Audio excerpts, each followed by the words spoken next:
बहुत समय पहले की बात है। एक गांव में हरीलाल नाम का एक लालची और बेईमान जमींदार रहता था। वह अपनी जमीन गरीब किसानों को ठेके पर देता था और उन गरीब किसानों से बहुत ज्यादा कर वसूलता था।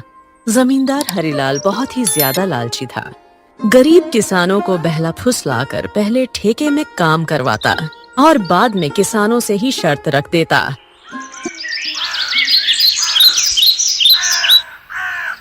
इन गरीब किसानों की भी क्या जिंदगी है, बस 2 वक्त की रोटी के लिए बस दिन भर काम करते रहते हैं और बाद में 2 वक्त की रोटी के लिए तरसते रहते हैं। और हमें देखो, हम बस इन्हें आदेश देते हैं और समय आने पर सारी फसल हमारे गोदामों में भर जाती है और यह किसान हमारे आगे जी हुजूरी करते रहते हैं और हमारा हर काम करते हैं। इसे कहते हैं जमींदार हरीलाल का दिमाग। हाँ मालिक, आप तो यहाँ के जमींदार हो और सभी किसानों को अपनी मुट्ठी में रखते हो। इनकी मेहनत का फायदा उठाना आप भली भांति जानते हो।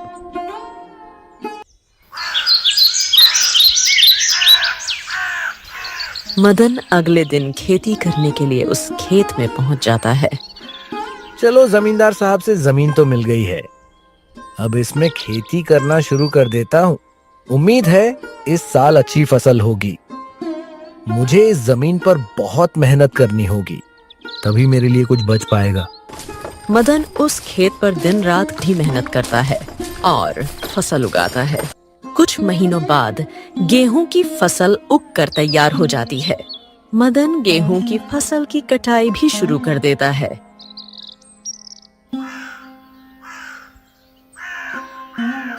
इस साल तो बहुत अच्छी फसल हुई है। अगर आधी फसल जमींदार साहब भी ले जाएंगे तो मेरे पास कुछ तो बच ही जाएगा। मदन के उगाए हुए फसलों की खबर जमींदार हरीलाल के कानों तक पहुंचती है। सेठ जी, आपको पता है क्या, आज मदन अपनी फसलों की कटाई कर रहा है। इस साल मदन ने खेत में बहुत अच्छी फसल उगाई है। उसकी फसल तो बहुत अच्छी लहरा रही थी। अब मदन ने उसकी कटाई करनी शुरू कर दी है। अरे सच में, यह तो बहुत अच्छी खबर है कि मदन आज फसल की कटाई कर रहा है। चलो चलकर देखते हैं।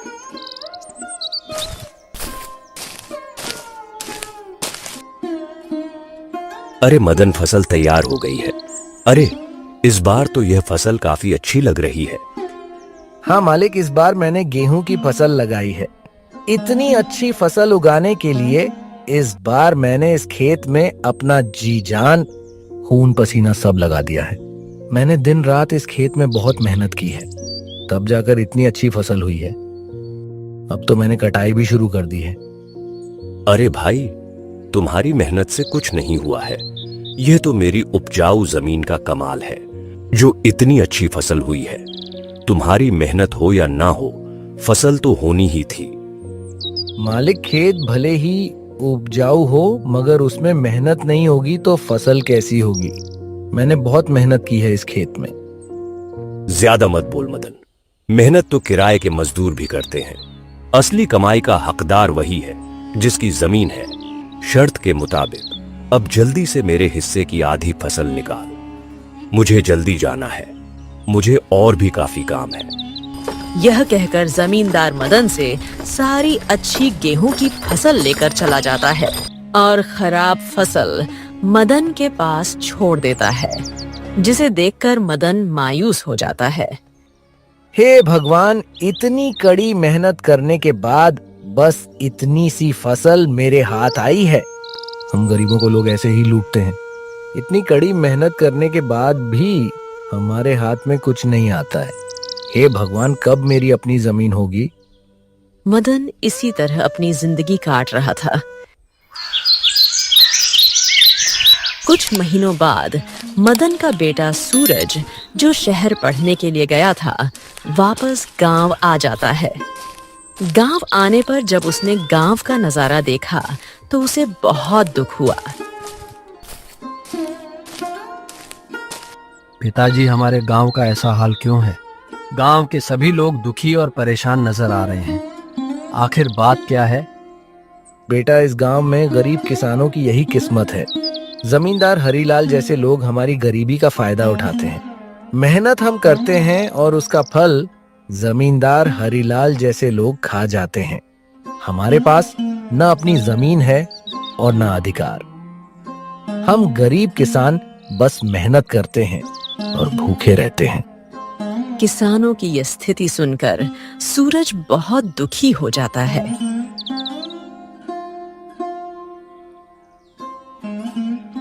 पिताजी, आप चिंता मत कीजिए, अब मैं आ गया हूँ। यह अन्याय अब और नहीं चलेगा। आज से मैं खेती करूंगा और लालची जमींदार को उसी की शर्तों में उसकी चालाकी का जवाब दूंगा। अगले ही दिन सूरज जमींदार हरीलाल के घर पहुंच जाता है। अरे सूरज, तुम यहाँ कहो, क्या बात है? मालिक, अब से पिताजी की जगह मैं खेती करूंगा। मुझे ठेके पर कुछ जमीन चाहिए। क्या बात है? अब तुम खेती करोगे क्या? तुम अभी बच्चे हो, तुम्हारे अंदर इतना दम नहीं है। तुम पढ़े लिखे लड़के हो, खेती नहीं कर पाओगे। नहीं मालिक, आप ऐसा मत बोलिए। मैं पढ़ा लिखा हूँ, लेकिन हूँ तो किसान का बेटा ही ना। खेती करना मुझे अच्छी तरह से आता है। चलो ठीक है, तुम्हारी बात मान लेता हूँ। वैसे भी आजकल काम का क्या रह गया है? सब पढ़ लिख कर ऐसे ही बेरोजगार ही तो घूम रहे हैं ना। आपका बहुत बहुत धन्यवाद मालिक। अरे धन्यवाद बाद में दे देना, पहले मेरे नियम और शर्तें तो सुन लो। आपकी क्या शर्त है मालिक, बताइए। जमींदार हरीलाल, यह तो बच्चा है। इस बार इसे कुछ ऐसी शर्त बता देता हूं जिसकी इसकी सारी फसल मेरी हो जाएगी। वैसे भी इसका पिता मदन हर साल गेहूं ही लगाता है, तो यह भी गेहूं ही लगाएगा। अच्छा सूरज सुनो, तुम जो भी फसल लगाओगे उसका आधा मैं रखूंगा और आधा हिस्सा तुम रखोगे, लेकिन ऊपर का हिस्सा मैं रखूंगा और नीचे का हिस्सा तुम रखोगे। अगर मेरी यह शर्त मंजूर है तो बोलो। ठीक है मालिक, मुझे आपकी शर्त मंजूर है, ऐसा ही होगा। अगले दिन से सूरज खेतों पर काम करना शुरू कर देता है। सूरज ने इस बार धान के बदले आलू की फसल लगाई और कुछ महीने बाद फसल तैयार हो गई। आलू की फसल बहुत अच्छी हुई थी। अब सूरज खेत से आलू निकालने लग जाता है। फसल की खबर मिलते ही जमींदार हरीलाल सूरज के पास आता है।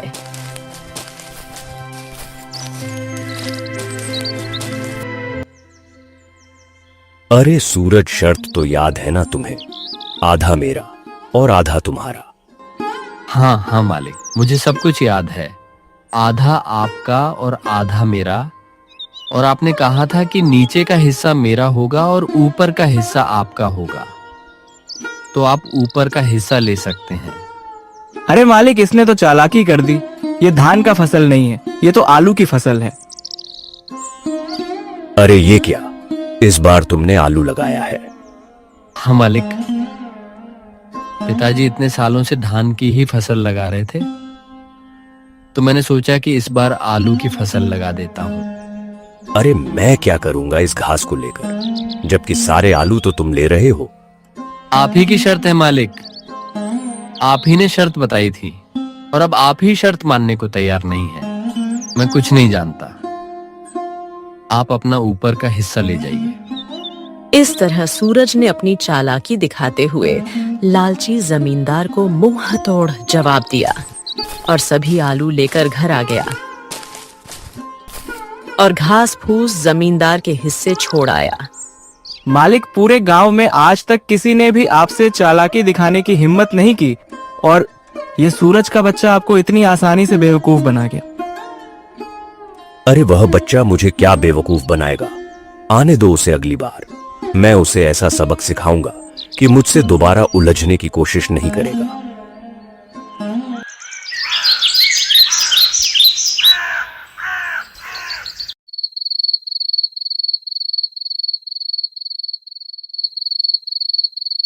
कुछ दिन के बाद सूरज दोबारा जमींदार के घर जाता है। कहो सूरज, क्या चाहिए तुम्हें? कैसे हैं मालिक? आपकी जमीन ठेके पर चाहिए थी। ठीक है, मैं तुम्हें अपनी जमीन ठेके पर दे दूंगा, पर मेरी इस बार की शर्त भी सुन लो।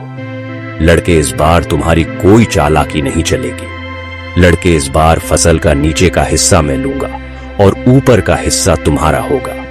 बोलो, क्या तुम्हें मेरी यह शर्त मंजूर है? मालिक, मुझे आपकी शर्त मंजूर है। मालिक, इस बार फसल के ऊपर का भाग मेरा ही होगा। इस तरह सूरज जमींदार से बात करने के बाद अपने घर आ जाता है। इस बार भी सूरज दोबारा खेती करने की तैयारी में जुट जाता है। सूरज इस बार गेहूं का लगाता है। कुछ दिनों बाद गेहूं की फसल काफी अच्छी उगाती है। अरे वाह, इस बार तो गेहूं की फसल खूब अच्छी लग रही है। मजा आ गया। आने दो उस लालची जमींदार को, तब मजा चखाता हूँ उसको। कुछ दिन के बाद जमींदार सूरज के पास आता है।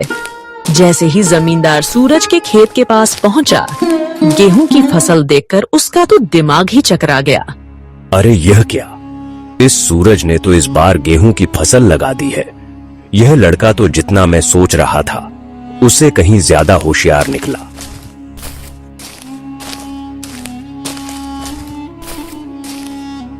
प्रणाम मालिक, कैसे हैं आप?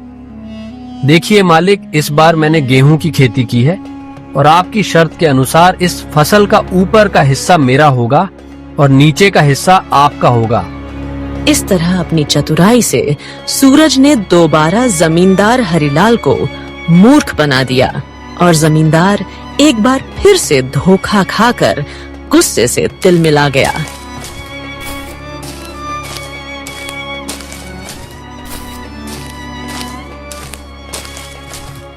अरे मालिक, उस पिद्दी से लड़के का दिमाग तो देखिए। आप जैसे इतने बड़े चालबाज को उसने फिर से मूर्ख बना दिया। तुम सही कह रहे हो जुगनू, मैं तो उसे बच्चा ही समझ रहा था और उस बच्चे ने मुझे फिर से मूर्ख बना दिया। अगली बार उसे आने दो, फिर उसे बताता हूं कि जमींदार हरीलाल क्या चीज है।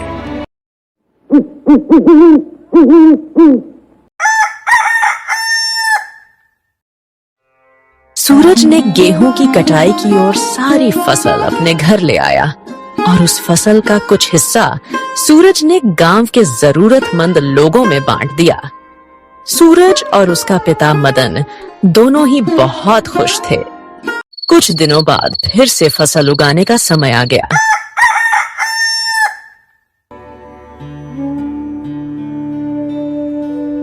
चलो आज उस लालची जमींदार के पास दोबारा मुलाकात करता हूँ और इस साल भी ठेके पर जमीन लेकर फसल उगाता हूँ और देखता हूँ इस बार वह जमींदार शर्त में अपना कौन सा खुराफाती दिमाग लगाता है। यह सोचकर सूरज उस जमींदार के पास ठेके पर जमीन के लिए दोबारा जाता है।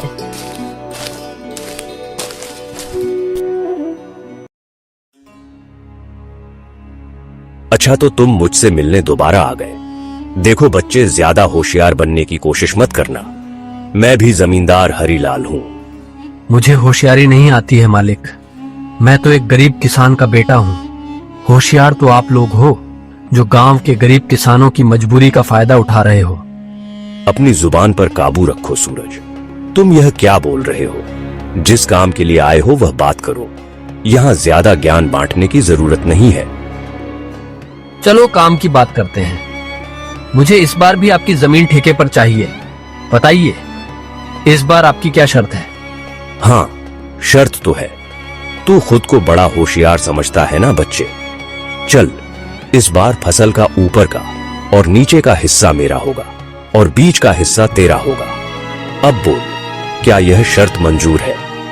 बिल्कुल मंजूर है मालिक, जैसा आप कहें। चलिए अब मैं चलता हूँ। मुझे फसल उगाने की तैयारी भी करनी है।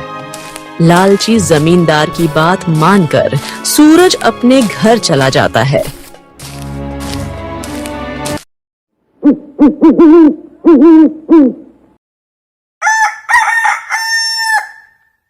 वह फिर से फसल उगाने की तैयारी में लग जाता है और इस बार वह गन्ने की फसल लगाता है।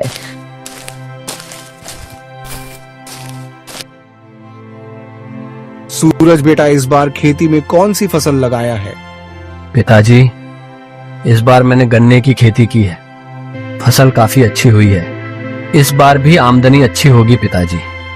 ये तो बहुत अच्छी बात है बेटा, तुम ऐसे ही मेहनत करते रहो।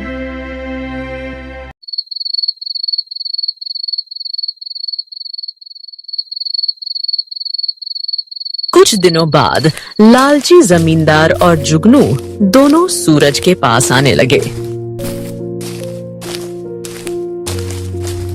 मालिक, इस बार सूरज का तो दिमाग ही चकरा जाएगा। इस बार आपने शर्त ही ऐसी रखी है, ऊपर का भी हिस्सा आपका और नीचे का भी हिस्सा आपका। तूने बिल्कुल सही कहा जुगनू। इस बार मैंने अपने दिमाग का 400% उपयोग करके ब्रह्मास्त्र छोड़ा है। मैंने अब देखता हूं वह सूरज का बच्चा कैसा बचता है। इस तरह दोनों बातें करते हुए खेत के पास पहुंच जाते हैं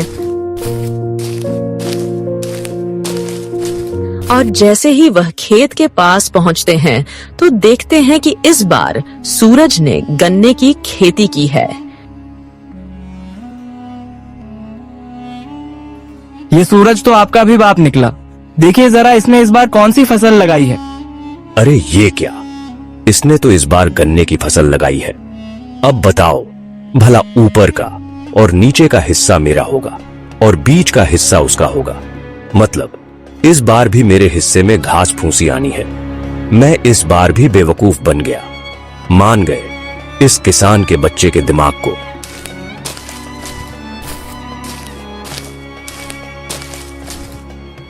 अरे आइए आइए मालिक, कैसे हैं आप दोनों? आपस में क्या खुसुर फुसुर कर रहे हैं? अरे वाह, एक तो चोरी ऊपर से सीना चोरी। तुमने मुझे इस बार भी बेवकूफ बना दिया। जरा मुझे भी तो बताओ, मैं भला आपको क्या बेवकूफ बनाऊंगा मालिक? आप तो दुनिया को बेवकूफ बनाते हो। देखिए मालिक, इस बार मैंने गन्ने की फसल लगाई है और आपके शर्त के मुताबिक इस फसल के ऊपर और नीचे का हिस्सा आपका होगा और बीच का हिस्सा मेरा होगा। अरे ओ किसान के बच्चे, मालिक को ज्यादा होशियारी दिखाने की कोशिश मत कर। बेईमानी और मक्कारी में ये सबके बाप हैं बाप। ये खेत भी हमारा है और इसमें लगी फसल भी हमारी है। अरे ओ जुगनू, बस कर, ज्यादा चिल्लाने की जरूरत नहीं है। शायद ये हमारी ही करनी का फल है। हमने इन भोले भाले किसानों को बहुत ठगा। आज पहली बार किसी ने हमें ठगा है। इस लड़के ने हमारी आंखें खोल दी हैं। अब मैं समझ चुका हूं कि बेईमानी का फल हमेशा बेईमानी ही मिलता है। इसीलिए आज के बाद मैं किसी भी किसान को परेशान नहीं करूंगा। सभी किसान की मेहनत का बराबर का हक दूंगा। जितने भी किसानों की जमीन मेरे पास गिरवी है, मैं वह सब उनको वापस कर दूंगा और कभी भी उनकी गरीबी और लाचारी का फायदा नहीं उठाऊंगा। मालिक, आपने तो ये बहुत अच्छी बात कही है। एक किसान दिन रात मेहनत करता है अपने परिवार के लिए। ना ही वह कभी अच्छे कपड़े पहनता है और ना ही कभी अच्छा खाना खा पाता है। अपने परिवार का पेट भरने के लिए वह दिन रात अपना पेट जलाकर वह मेहनत करता है। ऐसे में इनको तकलीफ देना या इनके साथ बेईमानी करना अच्छी बात नहीं है। इसीलिए इनका हक तो इन्हें मिलना ही चाहिए। आप इनको इनकी जमीन वापस लौटा दीजिए मालिक। और अभी भी समय है, सच्चाई के रास्ते पर आ जाइए, नहीं तो आपको इससे भी बड़ा नुकसान झेलना पड़ सकता है। इस तरह सूरज अपनी मेहनत और होशियारी से लालची जमींदार को सही रास्ते पर ले आता है। जमींदार हरिलाल ने वहां के सभी किसानों की जमीन और उनका पैसा उनको वापस कर दिया। उस दिन के बाद वहां के सभी किसान खुशी खुशी रहने लगे और किसी भी जमींदार ने किसी भी गरीब किसान का हक नहीं मारा। हिंदी कहानियों के लिए हमारे चैनल को सब्सक्राइब करें। हेलो फ्रेंड्स, तो मैं आ चुका हूँ यशवर्धन चौहान फिर से आपके लिए एक और न्यू वीडियो लेके। तो बिल्कुल ओरिजिनल कंटेंट है, बिल्कुल भी एआई का यूज़ नहीं हुआ है। पूरा वीडियो मैंने बनाया है, तो फटाफट से चैनल को सब्सक्राइब कर दो ताकि आपको आगे भी ऐसे वीडियोस मिलती रहे।